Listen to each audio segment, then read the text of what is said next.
Welcome to MAP. My name's Ronnie Hayes, and today we're going to talk about the Silence the Whispers propaganda from the Walking Dead comic. Alright, Deadheads, this is a topic that I was actually thinking about ever since I saw the cover reveal for issue 152 here. Love this cover. The propaganda style is just awesome, and I really like this, but get out of here, you fucker. One thing that stuck out to me a lot, though, was the fact that there's time to do propaganda. Now, we do know that Negan gave Rick Grimes some advice saying, use the whispers, you know? This is something you can utilize to scare these people to death, and you could give them security from this, and the community will fall right into your lap. They'll hang on every word you say. They will believe in Rick Grimes because they need you to keep them safe. Now, I was thinking, since this cover is making it seem like there's a lot of time that's going by, maybe it's only a few days. Basically, I'm saying this cover makes me believe that the Whispers are definitely not just attacking. They are definitely sticking with the boundary they made, which would seem kind of silly. I know if we think about it now. Okay, they made a boundary. It was a big shock. If the Whispers said, you know what, fuck it, let's attack anyway, a lot of us in retrospect would probably look back at that boundary and be like, yeah, what the fuck was the point of that? Why did they kill all these main characters if they were just gonna say fuck it? You know, doesn't make any sense. So I am thinking that it's probably best for Alpha to stay true to what she said. We will not attack unless you cross this boundary, which now could leave up an interesting moment to happen in the comic where, let's say, and I'm only spitballing sideways for a minute and then we'll come back to the main topic, but let's say over the course of a few issues, Rick gets his people to fall all in line and they have this, propaganda about the Whispers. They're building an army, they're training people, and just when everything is going good and it looks great, let's say a few members like the asshole white trash people from the Hilltop and the people from Alexandria, Josh's parents, let's say they link up and they're like, well, fuck it, still, this isn't good enough. We're going to go and check out these Whispers and maybe even attack them. So then we're left with an oh shit moment because they're going off and they might even reach the boundary, and that could be a cliffhanger where they reach the boundary, they're training back in Alexandria, everything's going good, and we're left thinking, holy shit, they're going to fuck everything up. So I think that is enough there to build off some really good story material. Now, the thing with Alpha, she did mention, and we'll discuss this in another video, but she did mention the Northern Camp in issue 147, I want to say, or 148 maybe. So she mentions the Northern Camp, which leads me to believe that the Whispers are a lot bigger than what we saw. And what we saw was still pretty damn big.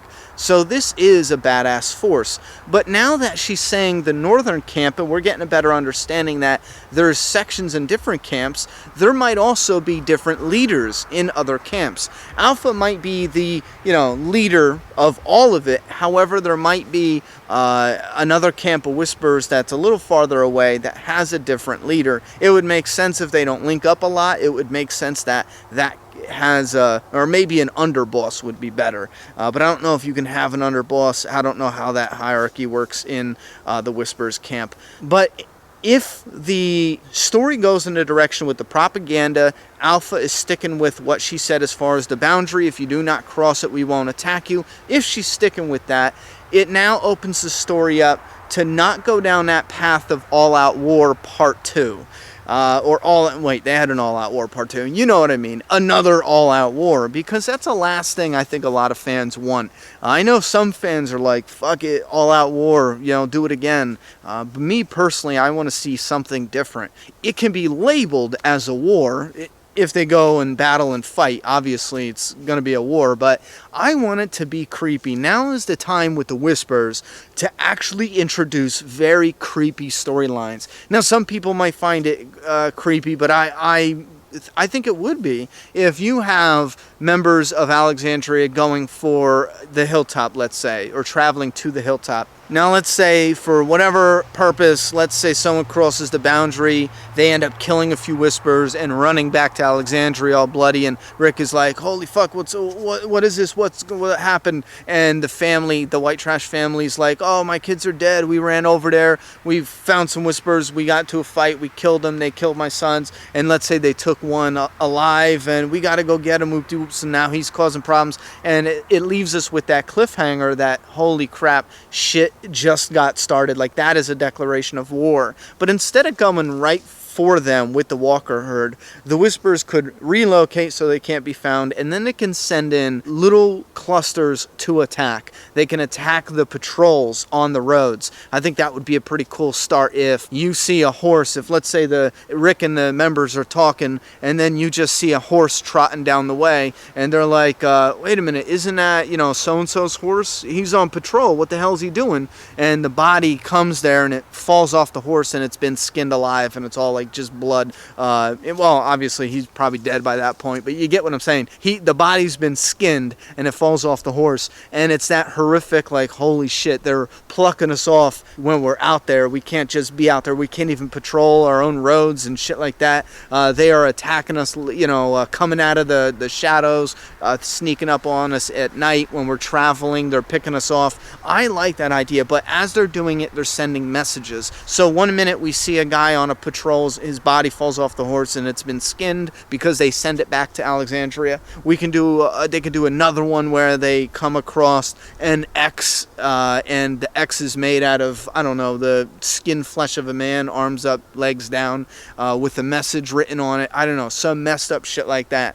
It would be pretty cool, and this is something that they can use in the story to actually eat up a good amount of story with the Whispers that's beneficial, that's interesting, that's creepy, and will still slowly snowball into a bigger battle. Eventually they most likely will have an all-out war, which would be fucking epic. Imagine they have this war, and the survivors have built up ammunition.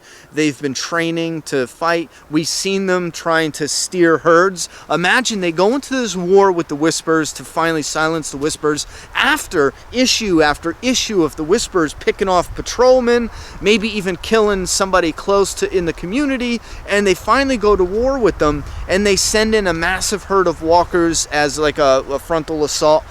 Imagine the imagery and the story they can tell from that moment on. Yeah, just imagine a battle with a shitload of walkers steered right towards Alexandria. They get up there with all their ammunition. They are shooting down the walkers. You have people on horseback trying to flank around to steer them away. In the meantime, you have Whispers that are lunging out from the massive hordes of walkers, ripping people off their horses, stabbing them up, and all this fighting and craziness is going on. You have the part of the wall coming down. It's like No Way Out again, walkers in there, but this time, instead of and this would show, what's changing in the world of The Walking Dead, instead of the residents in Alexandria hiding in their houses or running away, they're battling. It's a war zone in and around Alexandria. I think that would mirror what has happened in All Out War and also No Way Out, but it would show what's changed, because now they're a military force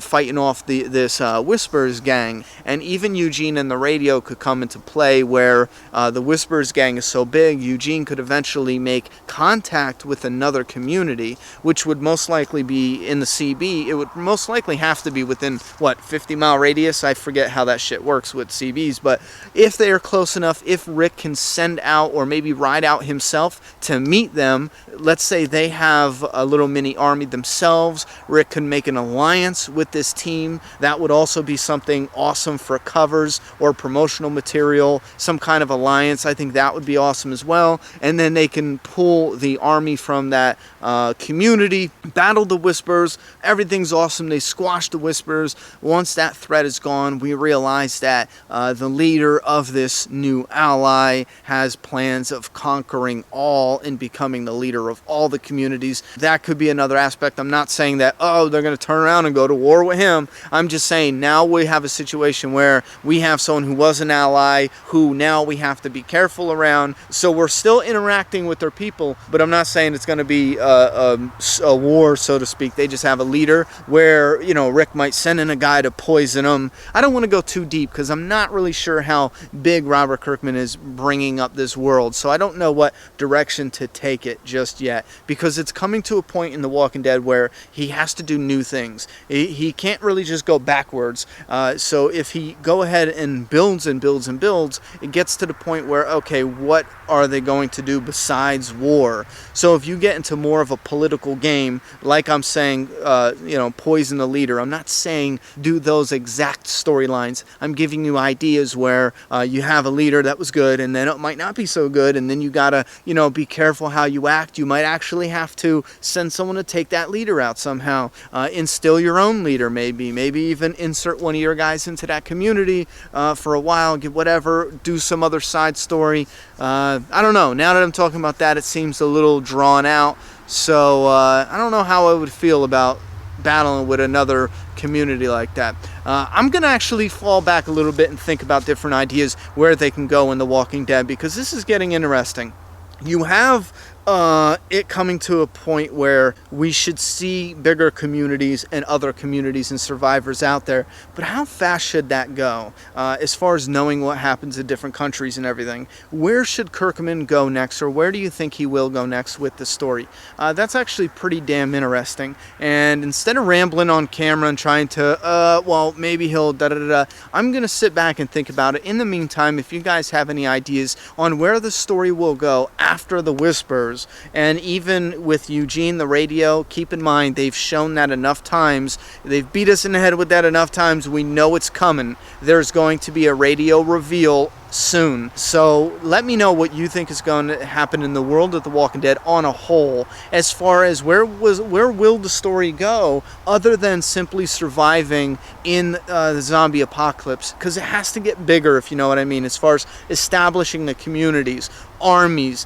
maybe voting for leaders. Are they going to do it some kind of democracy shit?